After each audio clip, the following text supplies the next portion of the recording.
Recently, Stephen Woodford of Rationality Rules published a video called Charlie Kirk's Worst Debate, How a Calm Cambridge Student Exposed His One Trick, which got over 700,000 views. He also interviewed the student, Bevan, in a video called Medical Student Reveals How He Destroyed Charlie Kirk's Entire Abortion Argument. Woodford spent over 2 hours discussing this on his channel, so I figured this must be a really rigorous and interesting argument. Spoiler alert, it's not. I emailed Bevan and asked him to come on my channel to debate abortion, but he never responded to me.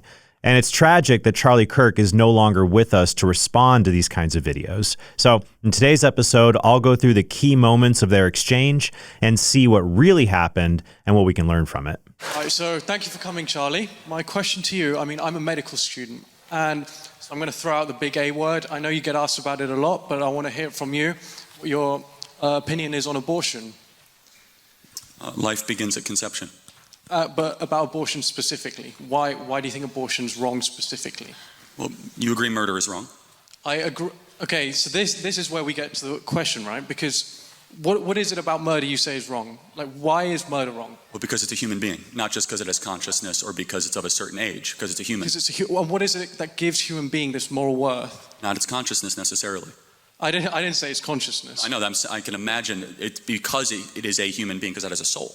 Normally, I'm a big fan of the Socratic method, but sometimes it's more helpful to just state your case and then dissect the opposing side, especially with someone like Kai, who also likes asking questions. So keep it simple. Abortion is wrong because it's wrong to directly kill innocent human beings, and abortion directly kills human embryos and human fetuses who are innocent human beings. In these situations, you also as a debater have to be careful to not allow a doctor or a medical student to make it seem like that because they claim an expertise in biology, that therefore they are automatically correct about the moral issue being debated. Throughout history, there have been doctors who committed terrible moral acts in the name of medicine. So we need to always remind people that knowledge of medicine and anatomy does not always translate to a moral worldview. Finally, I would not veer off into talk about souls when debating abortion, because that's a whole other subject to debate. So I'm going to skip over that part of their discussion because it derails the point Charlie needed to make, and start again where they talk about abortion. And let me ask you, what is the first stage of human development? So this is the thing, right? We can take it from the sperm being generated in the father and the oocyte being generated in the mother, right? They fuse at birth, conception, sorry. The only thing that happens at conception is these two cells fuse. No, right? DNA is created. A zygote. DNA is not created. A DNA, no, that's not true. The DNA, Charlie. DNA coding at the zygote. Hold on, time out. I'll let you finish. Does a zygote have a unique marker? Charlie, DNA... Does a zygote have a unique marker? You have to let me speak. You have to answer it, yes or Charlie, no. Does a zygote have a unique marker? Define a unique marker. Meaning, can you differentiate the DNA coding between the mother and the zygote if you examine it under a deoxyribonucleic acid analysis? Can you? Only purely because the addition comes from the father. Oh, so it is something different. Charlie, DNA is not created. DNA is not created. You have, the father has his own genome, the mother has her own genome. They fuse. This is why you have the same characteristics, similar ones to your mother, similar ones to your father. That's why you have similar characteristics to your siblings. DNA is not created, right? So when you ask me, where does a human being come from? I can say to you, it starts at conception, but all conception is these two cells joining, right? Wait a minute. Rewind and play that again. So when you ask me, where does a human being come from? I can say to you, it starts at conception. It starts at conception. The biggest problem with this exchange is that Kai and Charlie are talking past each other. An important term to include here would be human organism. What is the first stage of development in the life of a human organism? And even Kai agrees it's conception. I think the reason they're speaking past each other is because Charlie is saying biological human life begins at conception, but Kai is saying human life with unique moral value begins at a later time in human development. That's why Kai seems to be making this kind of bizarre argument that DNA is not created or that conception isn't special. Saying DNA is not created because the genetic material pre-exists in the mother and father's sex cells is like saying houses are not created because the construction material pre-exists in hardware stores. Now, human beings are not constructed in the womb like a house because they have their whole identity from the moment they are conceived. But my point is that it's silly to think that transformation of materials does not result in new things with value coming into existence. And the point isn't that the human embryo has unique DNA. Every living thing, even single cells, have unique DNA. The point is that the human embryo after successful conception or fertilization is a unique human organism, a member of the human species who can, just like you or I, grow and develop, provided they are given nutrition and a proper environment. But all conception is these two cells joining, right? But these two cells were created, the mother cells were created long before, they were created when she was a fetus. So there's none of this DNA being produced, right? So we can't establish. The only thing that happens at conception is these two cells fuse. Now this idea that means that for some reason suddenly that moral worth comes in, but it wasn't there before when you had these two cells who had half the DNA. But suddenly there's a correct. Yes, switch. Something magical happens at that. It's not magical, Charlie. We know about this. Well, hold on. Charlie. Time out. Hold on. I promise you, I'm not trying to score points. Really? Because it seems like that's exactly what you're doing.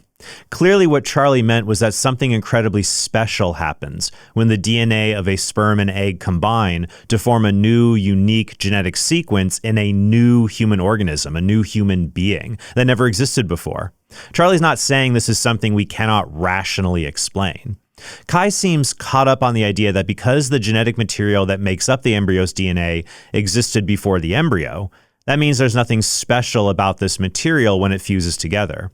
But that's like saying that since all the paint in a beautiful work of art existed before it was put on a canvas, that means there's nothing more special about a painting than a bottle of paint. However, don't take my analogies about house construction or paintings literally. Human beings are not constructed in the womb like objects. They develop, more like a photograph. If you take a Polaroid picture of something rare, like aliens stepping out of a spaceship, the Polaroid picture will just look like a blank brown or black smudge. If someone tore up that picture and said it wasn't a picture of aliens, just a potential picture of aliens, you'd be rightfully mad and say it was a picture of aliens. It just needed time to develop for you and I to see that. And now we will never see that picture. Likewise, an unborn human being is not a potential person. He is a person with great potential who is on a path of development just like you or I. And if you destroy that human being in the womb, then we will never see the earthly life that human being would have possessed. I'm not trying to score points on you. This is genuine. We call it the miracle of life for a reason. We've not been able to yet replicate human life development outside of the womb. We call it the miracle of life because yes, it's something beautiful, the ability to exactly. form a new... Magical. It's not... You say magical as in, oh, it's beautiful, it's an incredible thing that happens, of course. But it's not incredible in the sense we don't know what's going on. There's no new DNA coming out of nowhere. Hold on, but time out. Isn't there a separate DNA, though, than the mother? Yes, from the father. Okay, yes, but it's not the father's DNA either. A new coding is created. Charlie, you are a blend of the two. And so when did your life begin? Great question. And Charlie is getting at the right point here. I would just make it specific by saying that prior to conception, there are two organisms, the human mother and the human father.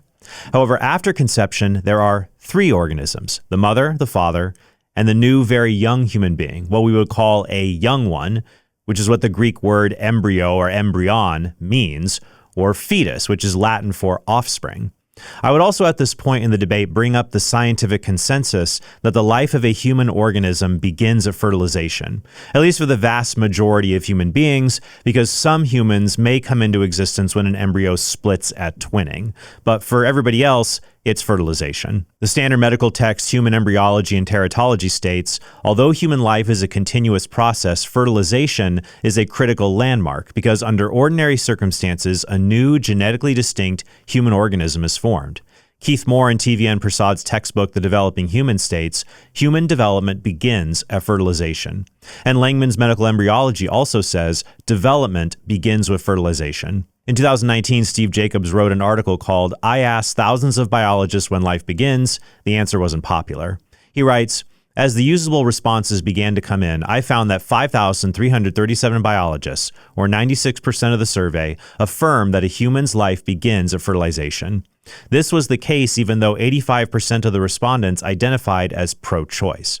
This isn't surprising given that Planned Parenthood's own medical staff once affirmed in a court document that, quote, To describe an embryo or fetus scientifically and factually, one would say that a living embryo or fetus in utero is a developing organism of the species Homo sapiens, which may become a self-sustaining member of the species if no organic or environmental incident interrupts its gestation. Nathan Nobis, a pro-choice philosopher I've debated, said that the proposition fetuses are human beings or organisms is true. And David Boonin, author of A Defense of Abortion, a philosopher I've also debated, says, a human fetus, after all, is simply a human being at a very early stage in his or her development. When did your life... I mean, again, this comes from what you define as where life starts. You can say life starts at conception, but I'm telling you, I believe that's just an arbitrary point, right? That's just the moment these two cells fuse. Now, you say about this mother thing. So the way DNA is arranged in a cell is it's arranged in chromosomes. Chromosomes are paired up, so you have one from the mother, one from the father, typically, in a healthy individual, right? Now, you can take those maternal chromosomes out and you can find that this is who the person's mother is, and you can do the same with the father. Now, the reason you are different to your mother and father is because some of those chromosomes express genes that are different from each other, and so those genes interact, and that's what gives rise to you, right? But there's no space for any kind of moral framework to come into that until you consider that a human being is capable of consciousness and of suffering. But if you take that out of the equation, the fact that these two DNA, whatever they call molecules, right? These two DNA molecules are fusing, that does not suddenly flip a switch that attributes moral worth to that individual.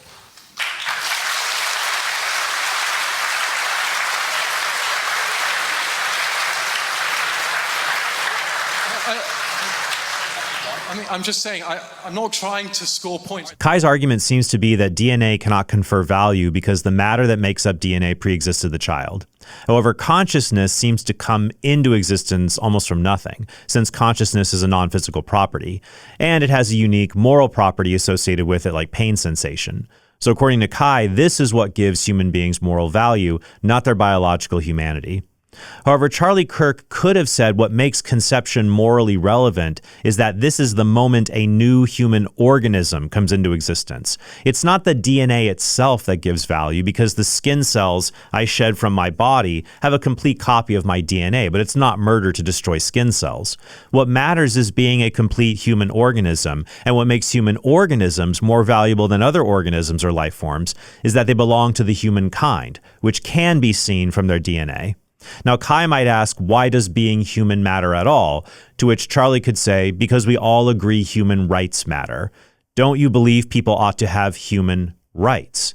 The problem is that if you try to say human rights is just a shorthand for conscious human rights, then you get all sorts of moral problems, which will come up in this next section. By what moral standard do you believe that? I believe that if an individual is capable of suffering, then it's wrong. Now, can I explain my opinion on abortion, just so you can understand? I would agree, as many reasonable people would, that at 9 months, it's unreasonable to expect someone to get an abortion, right? Unless you have some extreme circumstances. But for an elective abortion seems a bit radical to me. But it also seems radical to say that a woman who has just, the cells have just fused, to deny her of an abortion also seems wrong to me. Because that zygote is not capable of suffering, as far as we know. So by what moral standard? Is that just your opinion? Where did you get that moral standard from? Because suffering is a bad thing. We all know suffering is a bad thing. That's an objective fact, right? Well, hold on. So you do believe in objective morality? I believe that suffering is an objectively negative So if you can't feel it, is it okay? What do you mean if you can't? You can't feel the pain, is it okay to inflict the pain? In the sense that if no one's suffering from it, if you have a scenario where nobody is suffering from something, then yes, of course. Something is only a moral question if it affects someone's well-being. So Kai's argument is basically that you can only harm someone if you harm their well-being, which seems to necessarily involve inflicting pain on a conscious individual. And since human embryos and early fetuses are not conscious, then you cannot harm them, and so abortion is morally permissible. Right off the bat, I would note that this is an overly truncated view of morality.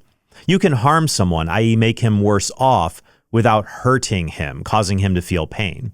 For example, one time I was hanging out with friends in high school, and a guy I knew bragged about stealing a gift card on the present table at a rich girl's birthday party. He justified the action by saying she'd never miss it and had plenty of money.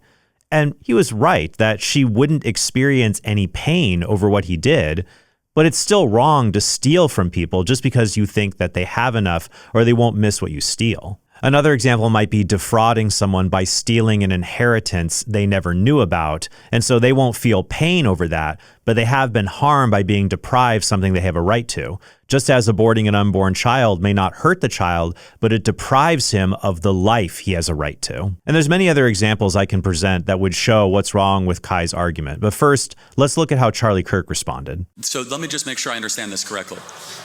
That if it doesn't affect their well-being, so dementia patients that don't know who they are or where they're from, can we execute dementia patients because they're confused about their well-being? Can you imagine a scenario? Or Alzheimer's patients. Charlie, Alzheimer's patients don't really know much about anything. Can we schedule them for execution because they can't technically suffer? I'll respond. So can you imagine a scenario where we lived in a society where we killed people when they suffered from dementia, were incapable of suffering, and we killed them, right?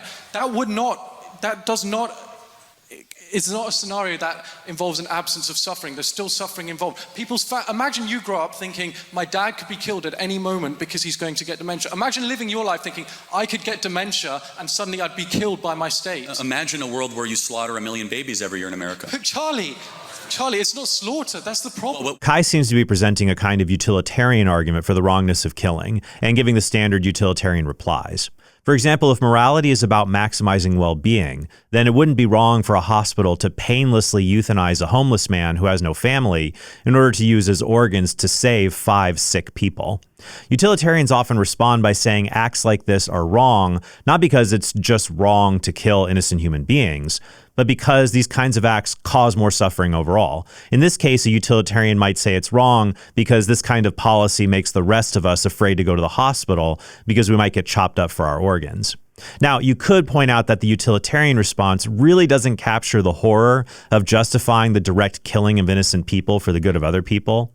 But you can also just pick different thought experiments to make the same point and avoid the reply, especially if you're in a debate scenario like Charlie's in, where there's a time crunch element. This is why in my debate with Destiny on abortion, I brought up the example of genetically modifying unborn children and turning them into brainless human beings to use as organ farms or even as objects to be violated by child predators.